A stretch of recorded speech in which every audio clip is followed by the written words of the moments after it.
I want to show you my reaction to episode 6 of the Vampire Lestat because it was so emotional, and I want to give you permission to have big emotions. Okay. I love you. It's okay. It's okay. It's okay. It's okay. It's okay. There's a pain so deep, and this show just allows us to feel that and allow it to release. Welcome, beautiful being. I'm so glad you're here spending some of your time with me. I shared that with you because I have found so much more peace and even some joy in my life from allowing my emotions to be to be what they are. I know that most of us grew up thinking that emotions like anger, fear, sadness, shame were quote unquote negative emotions, but there are no wrong emotions. About 3 or 4 years ago, I would say I was having a lot of difficulty allowing my emotions, and I didn't feel them unless something really bad was happening in the moment, or if I was basically suppressing my emotions for a bunch of time, and then I would just explode in anger. Um, so because I was having so much difficulty, I went on this healing journey and I started exploring all these avenues, books and teachers and coaches. And one of the things that was very helpful to me was joining a mastermind with Peter Crone. And in it, I was able to watch people have a lot of emotions when they were getting coached and in community calls. And as I watched people be angry or be fearful or cry their eyes out, I started to realize that it was acceptable, and not only acceptable, it was useful. And people's lives change in the moment. Sometimes you could see it right in the moment. So that was one of the things that gave me permission to start allowing my own emotions to come through. So hopefully watching me is giving you some permission to do the same for you. The other reason why I am sharing this with you is because I feel like I have a lot less fear in my life because I am allowing my emotions. And this came as an insight that I got from reading David Hogg's book, Letting Go. In this book, he talks about like the only thing we're really afraid of is our own feelings. If we allow ourselves to have whatever feeling, like we wouldn't be like stuck in fear. When I read that, that really landed for me. That made a lot of sense. And yeah, my life has gotten bigger and expanded, and I'm doing things that I used to be so afraid to do, like public speaking like this. Um, and all of that because I'm allowing my feelings to be and not putting so much judgment on what they are. And there's another reason, there's a third reason why I feel like uh, uh, allowing our feelings is so important. And that reason is because without having access to our emotions, we actually wouldn't know what to do. And this came from another coach that I listened to. His name is Joe Hudson, and he talks about this book called The Card's Error. I actually have not read it, but he explains the gist of it, which is in the book, they had people who had had an accident who did not have access to the part of the brain that names what emotions what emotions a person is having. And so without the access to the emotional information, those people were not able to make any decisions in their lives. They couldn't figure out what color pens to use to write something down. They couldn't figure out what restaurant to go to lunch for with at. Um, they couldn't make any decisions. They became virtually incapacitated in their daily lives.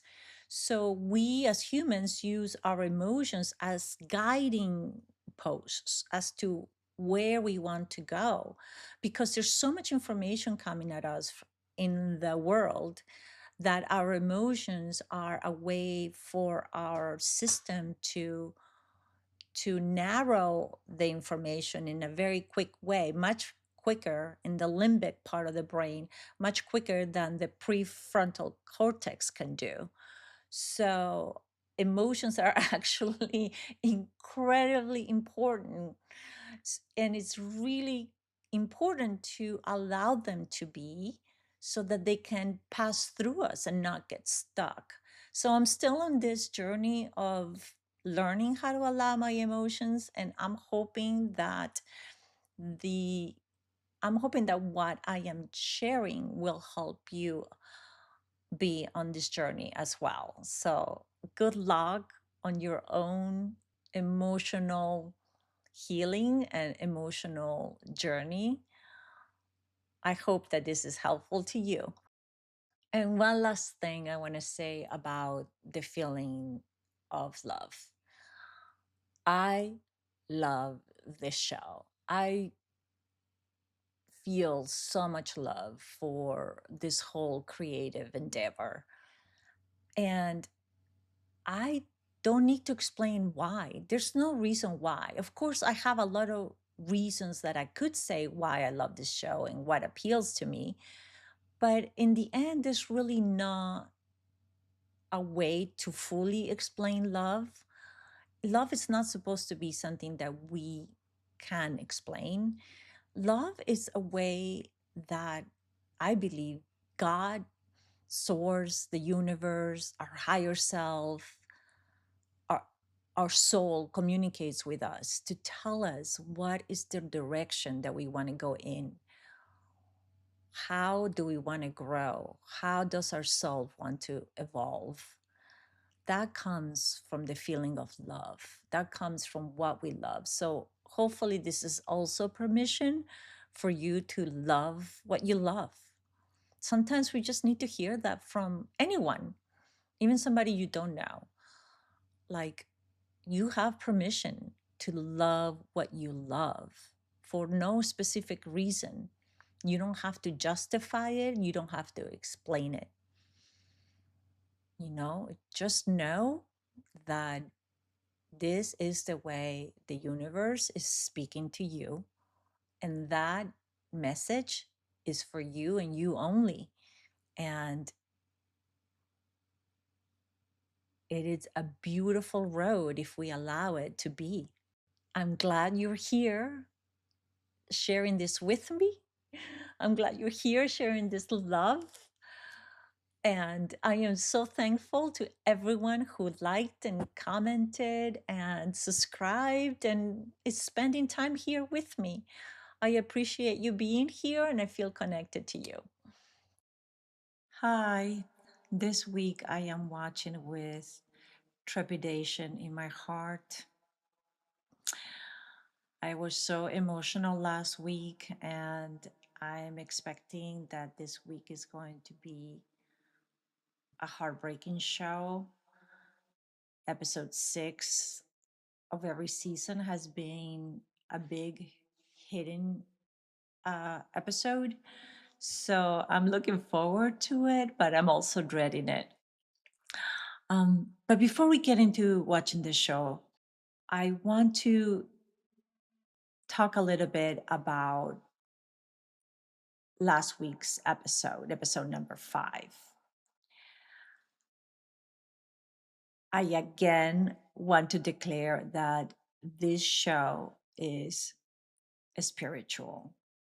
This show grapples with questions of philosophy, questions of why are we here? And in the last episode, they stated those questions out loud. When Lestat was taking care of Akasha and he was playing the violin, he asked, if you were the first, then who made you? Why do we exist? And then the biggest question, am I evil? And when I heard that question, I got very emotional because that's a question that I have grappled with myself. And I think a lot of adults question that about themselves, not in the terms of I'm evil, but in lesser terms. I mean, the same idea, but in a lesser term. Am I bad? Am I good? Am I good enough?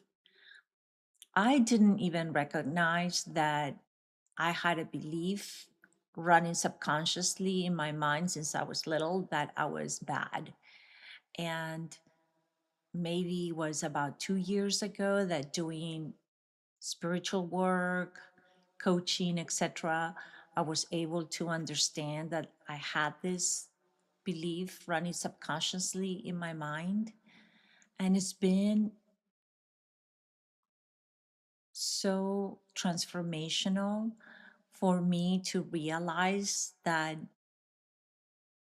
we pick up all these beliefs when we're little and we don't really recognize it until later when we start looking inwards. And it's so beautiful to see this duplicated in the show by Lestat, who's asking the same questions that so many of us ask. And of course, it makes so much sense that given his childhood, the mother that he had, that he would have this internal feeling of, I'm not good, I'm bad, even before he got turned into a vampire. And of course, the stakes get so much higher because he is a vampire. He's required to hurt people just to get substance. So the writers are doing an amazing job of bringing these questions to the forefront of having us and the characters grapple with these beautiful questions. And so as I've done my healing journey, I have started to notice how much of my behavior was compensation for these internal beliefs. So I compensated by working hard and being perfectionistic. And I learned to listen to my internal dialogue, and I realized how much I was attacking myself. So I'm wondering, is Lestat going to go through the same process? I mean, it's very easy to see some of his compensation mechanisms, right? He is telling Armand, for example, we are gods when he goes into Armand's cave in Paris. While at the same time, we know now that he was having questions about his own goodness when he was with Akasha. So, and that was after. So he, on one hand, says he's a god. On the other hand, he's asking whether he's evil. So he's definitely having a conflict, and he's compensating by being exuberant and performing. And in a way, it's a beautiful compensation, right? Because he is, it's like it's leading him in the right direction, because his exuberance is also putting him in touch with his creative self, which is kind of like what's happening to me as well. So I'm transforming and he's transforming by being creative. And that voice that's in the back of the head that is saying, the negative thoughts and the negative self-talk, it starts to diminish the more that we can be creative and true to our authentic selves. The writers are just doing an amazing job. Yeah, the other big question they tackled this episode was the question of having war start within us. So they had that beautiful quote by Thomas Aquinas, and I don't remember exactly what it was, but something to the fact that how come billions of stars can coexist together, but we are at war with ourselves.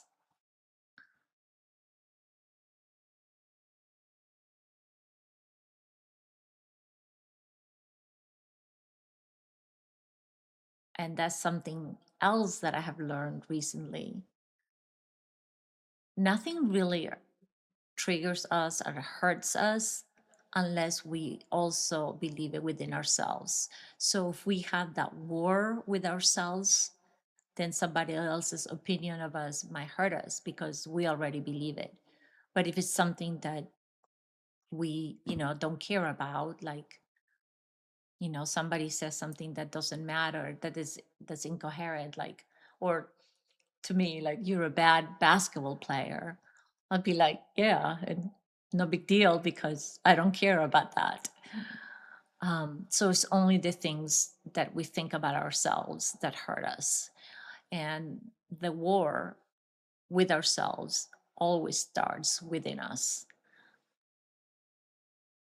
And it's powerful to be able to know that. So I loved the writers included that quote, and that Lestat is thinking about these grander ideas. And, he's not just all about the performance, there is a lot of depth to his character, and, how he's evolving and everything he's going through. So I cannot wait to see today's episode. Thank you for being with me. I appreciate you listening to my ramblings. I hope they're useful. Lestat lays with his mother. There's So I think that they're going to have Louis find out about Lestat sleeping with his mother in this episode. So that's going to be heart wrenching.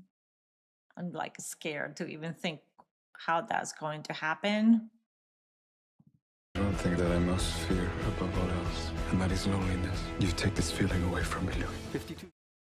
It really occurred to me watching the two of them how Lestat fears loneliness, and he seems to be have anxious attachment, and Louis seems to have avoidant attachment, which happens in so many relationships. We pick partners that basically complement whatever trauma or emotional wound we're trying to heal. So I imagine a lot of couples uh, relate to this predicament. I certainly do with my husband. I'm not sure what's happening with this plot line because part of me felt that that the actress, that Delaney was playing Regina as recognizing Lestat when he first walked in. And because she had that look that she gave Louis in the canoe or the paddle boat, um, that seemed to like be a knowing kind of look. I don't know what's happening. It doesn't make sense. I feel like maybe she's reborn Claudia, and that she's playing them both, but she doesn't have the heart murmur, and she can hear him in her thoughts because she was reborn. So maybe she does have Claudia's memories.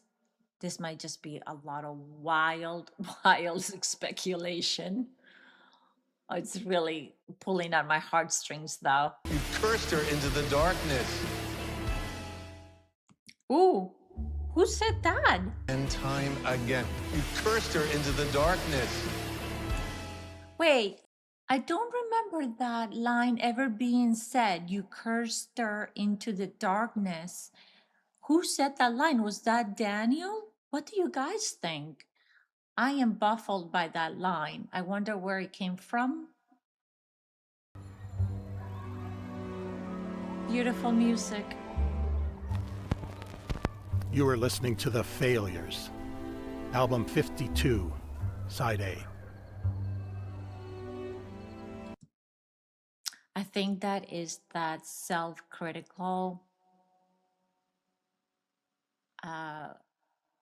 coping mechanism that I was talking about, or the internal dialogue that he doesn't even realize he's being so self-critical, but he's calling everything he's done a failure. Like he said, the last episode, the 300-year train wreck of his life. It's very sad. Pitchfork, the Vampire Lestat, 3 new indie albums. Oh, so they already have, I guess, what's it called? Released. They have released their album, Pitchfork. Oh, that's supposed to be some sort of, oh, let me look that up. Pitchfork, formerly Pitchfork Media, is an American online music magazine. Okay, that makes sense. The autumn of 2025 was one of these periods. Oh, At the he's time, I thought sad. it a bow on the goodbye box of Oh, he's Lestat. crying. But here I am. It just makes me sad because he put so much effort and he's not, like, no one's noticing that he's made this album. This is where he is caught in that trap of looking to other people for what is true. The creative process, of course, feels good when somebody else gets it, but we're really doing it for ourselves. It really is about the expression, as he said, what, in episode 3, it's about the pure expression, right? But at this moment, he's getting caught up in the people are not receiving his creative work in a positive way. And I do relate. But that's not where peace and healing come from. But Larry's then mysterious suicide wove itself into our bond, and the vampire Alex became the muted center of our haunted reunion. So it's Halloween again, and he's now muted because, I'm sorry, Alex is now muted because of Larry's unexplainable suicide. And I'm wondering, how does Lestat feel about it? Does he have some guilt about how he treated Larry before he left the band? See you at rehearsal.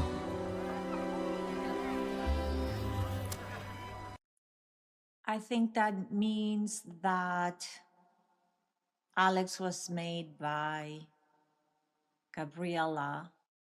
Otherwise, Lestat wouldn't be able to speak to him. So I wonder who made the other two, right? Did Lestat make Salamander and TC? What does this say? Who's Mary Rick? Toi, I imagine, is Gabriella and Louis. Private, Christine. Toi, Louis. Private, Toi. So there's a lot of voice messages from his mother. I'm gonna need 2 hours in the room alone. Leave a key. I have no idea what they're talking about. I wonder if book readers have an idea what this is about. But this is exciting. Her voice sounds a little bit familiar. I just had a crazy thought. Is it Akasha's voice? I don't know. I may be losing it. The album had fallen flat with mortals, but the songs quickly became a rallying for the disastrous movement, the Great Conversion. On one hand, I think it's very commendable that Lestat puts on a brave face and keeps going. Like the album fell flat with mortals, and that obviously hurts him. But he's like, okay, let's just try to look on the positive. But at least the vampires liked it. Although it's not exactly a positive because, it's rallying this disastrous thing, the Great Conversion. So I guess as coping mechanisms go, it's not a terrible one. Lestat's final gift to the vampiress Gabriella. Obligations met. Good luck and fuck off, everyone. Everywhere. The future. My new distraction. Well, I am glad he's saying it's the final gift because he needs to move on. He needs to give up on his mother ever changing and giving him the motherly love that he wants and basically start parenting himself. Not his name, obviously. Gregor. Oh, Lestat. Blue, maybe. Gregor Lestat, middle name Blue? Sheridan Blackwood in a Canadian passport, then an American passport. Clarence Oddbody. I wonder how they pick these names. Maybe they're family members or something, or names they think they're funny or from books. Who knows? I was tying off loose ends, coming out of a coma, feeling alive. Or maybe He doesn't seem like he's feeling alive. He seems kind of down, sad about the album. it was him. I don't think we should do this. Oh my God! It's a bad idea. It's a terrible Louis idea. there. Was the coffin uncomfortable? You don't sleep in coffins much now. It's a Heston. It's not the coffin. The coffin's good. We should cancel. Oh my God, this is so wonderful. But they don't seem to be sleeping in the same coffin. So maybe they're just rooming. They're rooming together to help each other out, but they're not in a lover's relationship. We'll see. Cancel the dinner? Not the dinner, her. Oh, the bad idea. Yeah. I love how domestic they're being, like just the way they're talking. I just really like it. There's such a level of familiarity between the two of them. They just seem like an old married couple in the way they're like sort of disagreeing with each other, but not in an unfriendly way. I love it. I prefer Lestat. Lestat is dead. Okay? You don't get on. Oh. Oh, I want them to be together so much. He wants to call him Lestat. And Lestat is saying He's dead.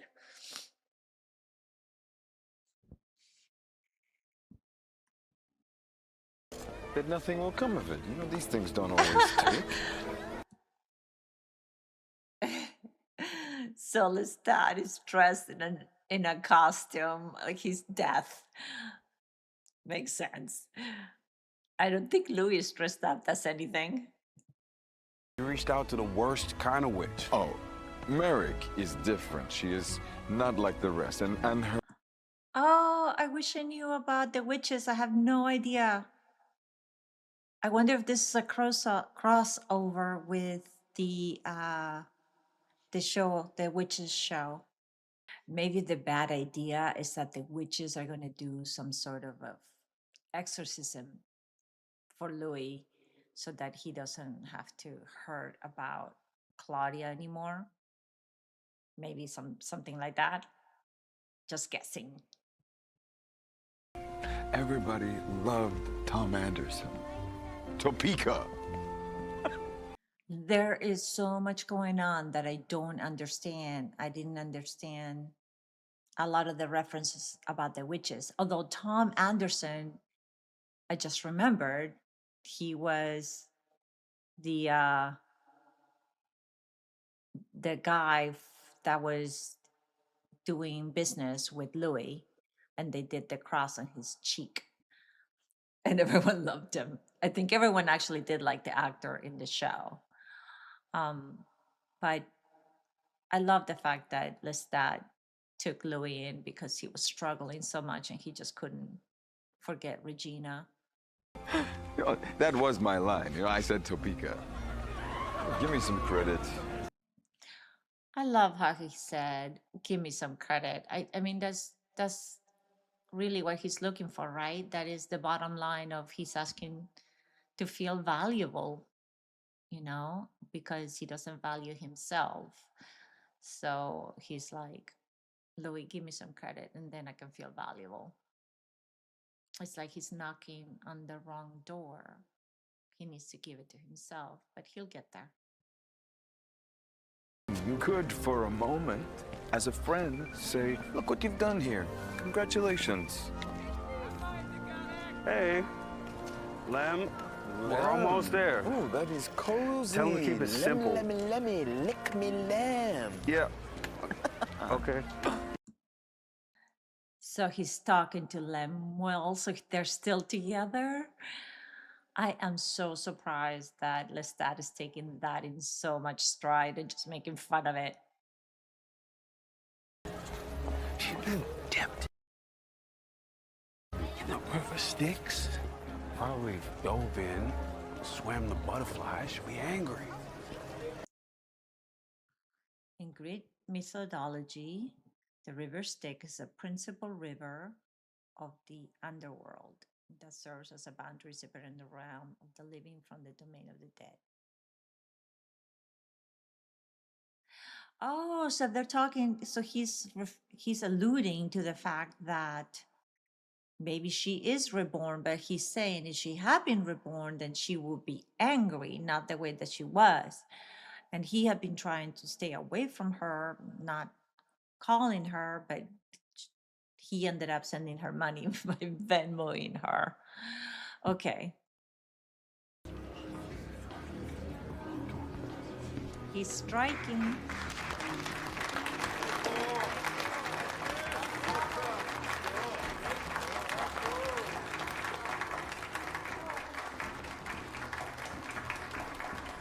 Taylor and Travis, congratulations. Daniel. Have you set the date yet?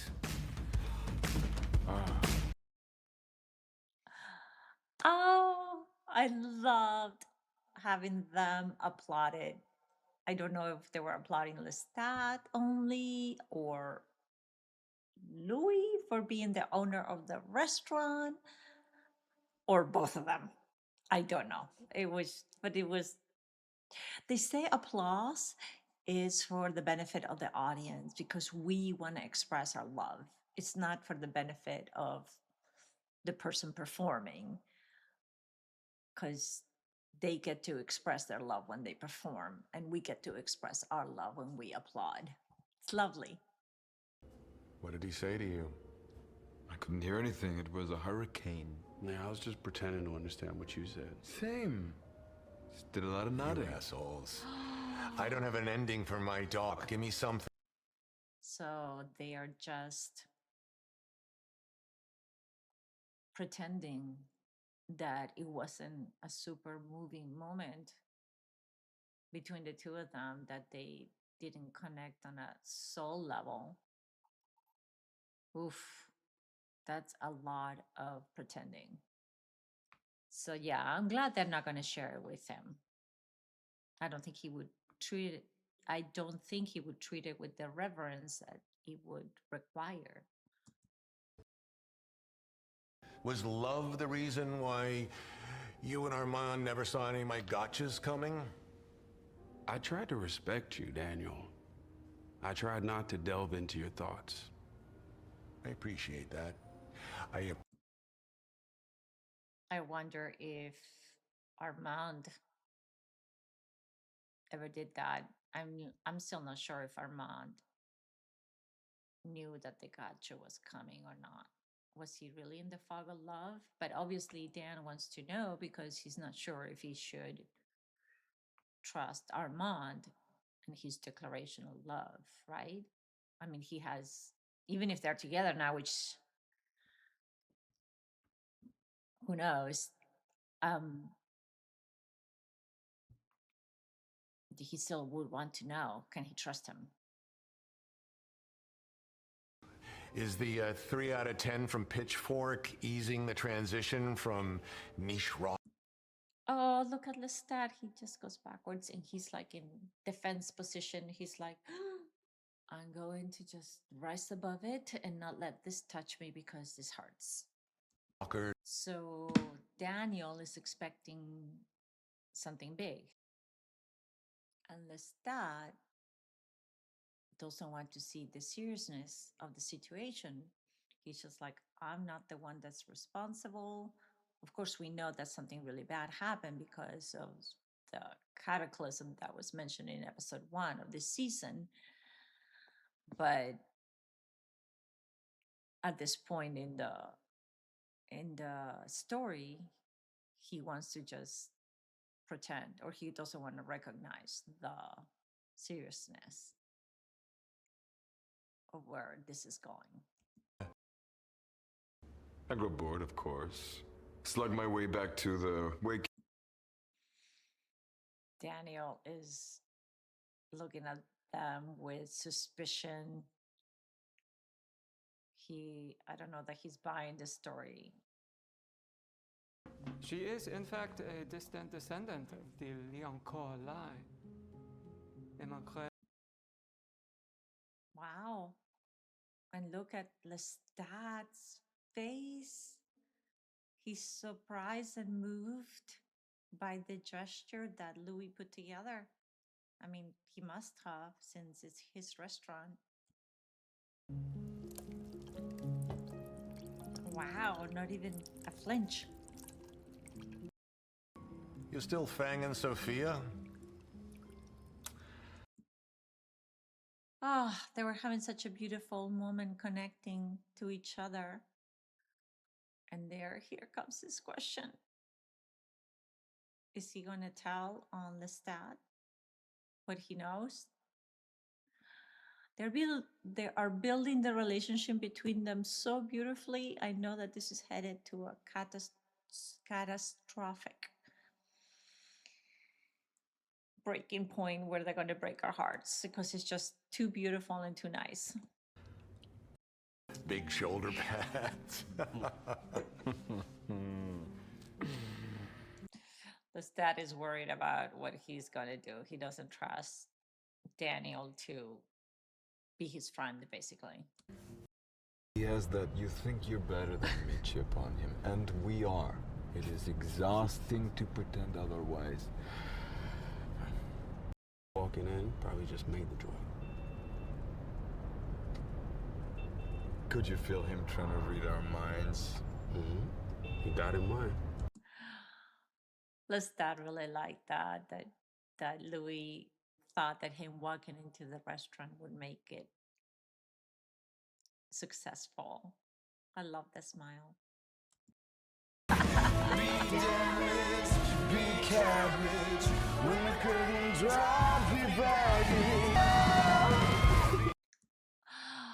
Oh my God. So the girls are vampires, and there's so many of them now running around.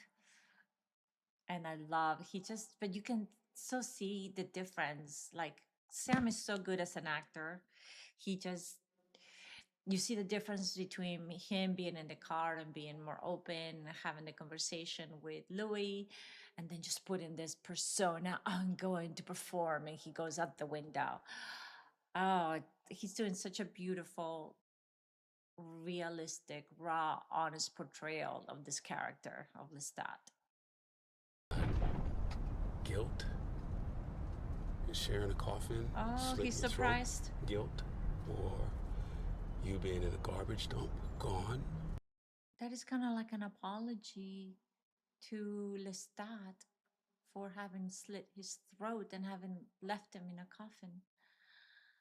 He had guilt about it. This is such a beautiful moment. Ah! This is it. No, this is your thing. All this shit I sense, but you never share. No, all this shit. I love how open both of their faces are with each other. They're just like they're talking like best of friends, and they're just sharing stuff about their relationship. It's just so good. I wanted to live with you like I had been dragged out of the bayou, gills to lungs, for you and you only. Oh, you, that's beautiful. Antoinette. You dangled her. To provoke you out of a depression, Oh, and then to punish. Why? I have the blood of Akashi. No, it ain't the blood. It's what you do with the blood.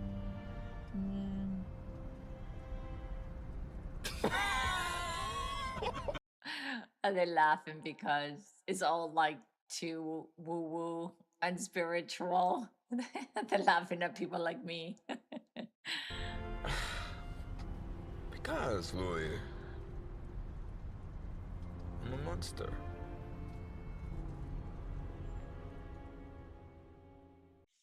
He believes it. And he regrets it. But he can't help it. I know that feeling. It's hard being him.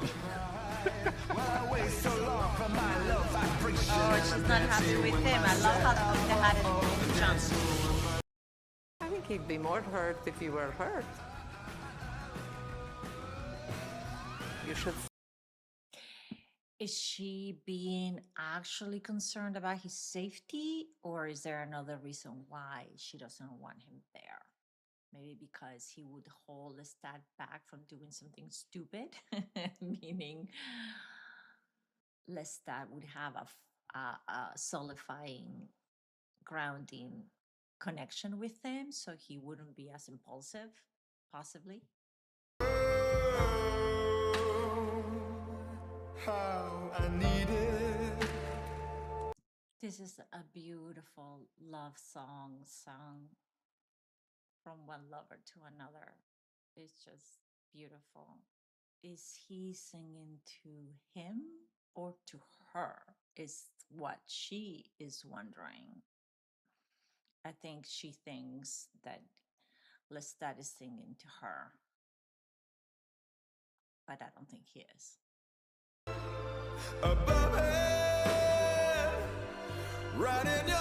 She's realizing that it's to him and she's not happy. Writing your name in dust. Beautiful.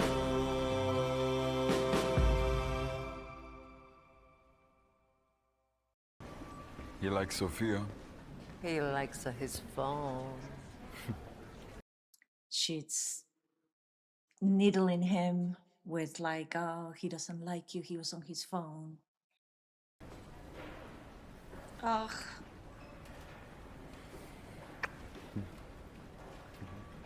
He doesn't Does really the room want have to. HBO? Don't forget to pack. So they're not getting along very well. That's a good sign. Finally starting to rebel against his mother. We all knew her then as the vampire Gabriella, Lestat's mother. And so here he is, 2 months after his quote murder, Okay, taking a here it break from comes. recording. This is like surreal and heartbreaking, and it's it's like when somebody finds like your worst addiction and throws it in your face. Oof. It's sickness. Maybe the source of all your sickness. You call me out of nowhere. You say that you're paying a girl to pretend to be Claudia. They're paying a girl to pretend to be Madeline. And what do I say? Do I say that you're sick, Louis? Do I say sickness? No. I spent a month and a half talking you back from unimaginable frenzy in the middle of my own fracturing. I offer you room under my roof. Okay. I offer you the possibility of reckoning your crippling guilt. I offer you. Okay. I offer you. It's okay. It's okay. It's okay. It's okay. It's all right. It's all right. It's all right.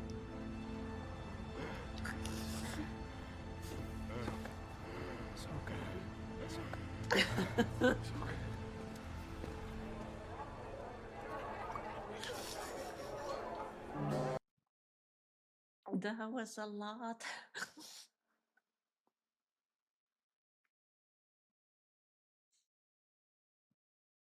There are some things that are just so painful.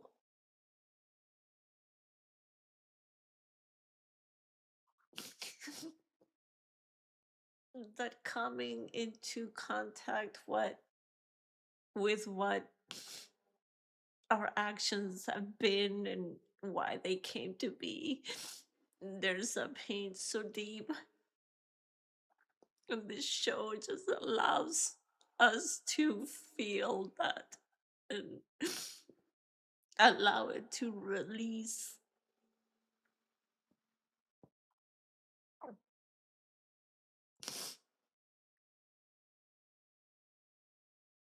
I understand this man.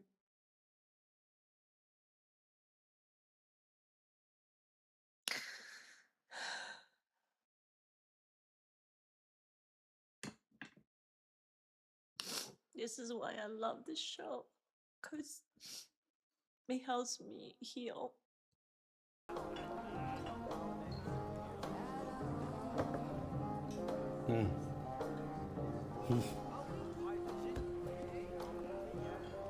He likes his blood.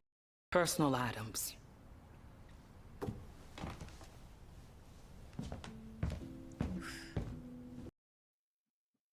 very nervous about what's going to happen.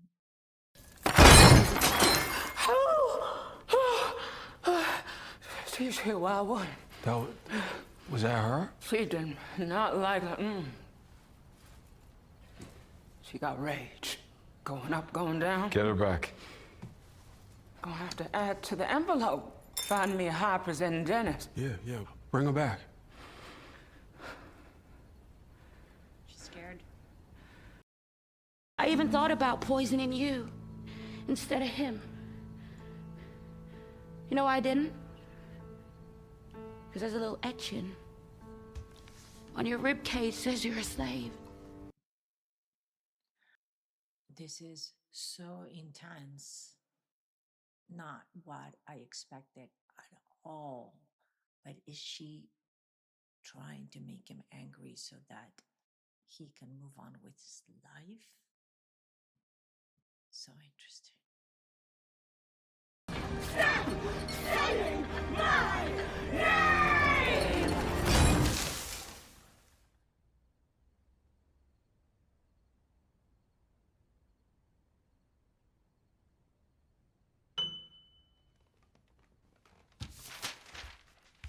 And you, Uncle Les. Yes, Yes. bring your malice. They're both reacting so differently to this.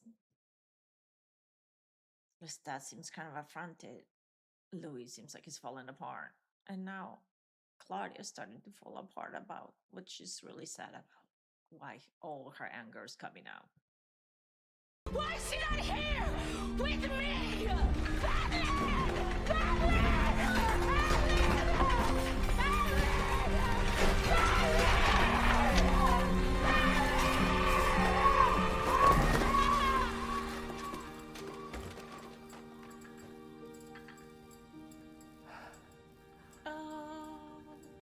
I think I was totally wrong. It's Claudia, it's not reincarnated. That was just somebody who looked like her, who was taking advantage of the money that Louis was throwing her way. And Claudia, it's in purgatory. I don't know. That was so sad. I'm like in shock. Why do I actively, manically pursue failure? Is he truly pursuing failure? Or is that just his own judgment of what he's done? I don't think he's doing it on purpose. Of course, he has his blind spots. He's just looking for love, looking to be valuable, and trying to get to it in the wrong ways, in a way that's not good for him or her. I have some work to do on myself. Don't we all?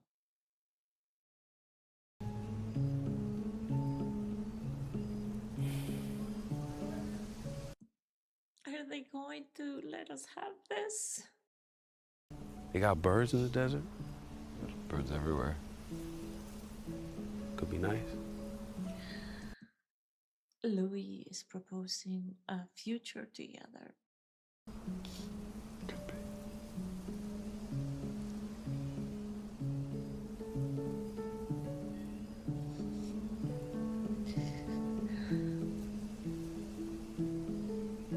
Please be together.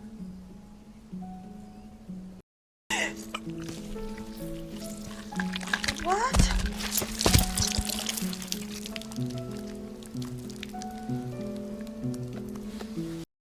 Unbelievable. Oh my God.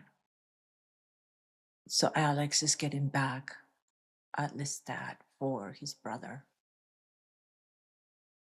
and the way he treated him. And then Armand, of course.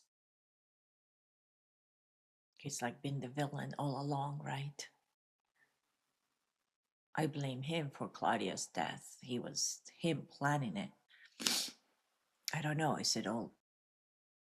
It's like anger at Lestat because Lestat didn't want him. Then getting back at Lestat by having Louis. And then angry at Louis because Louis rejected him. And now Daniel helps him because they're a couple. Wow. That was insane.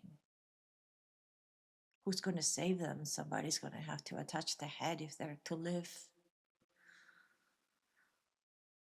Oh, this was a lot. Thank you, creators. It was an amazing episode. I give it an absolute 10.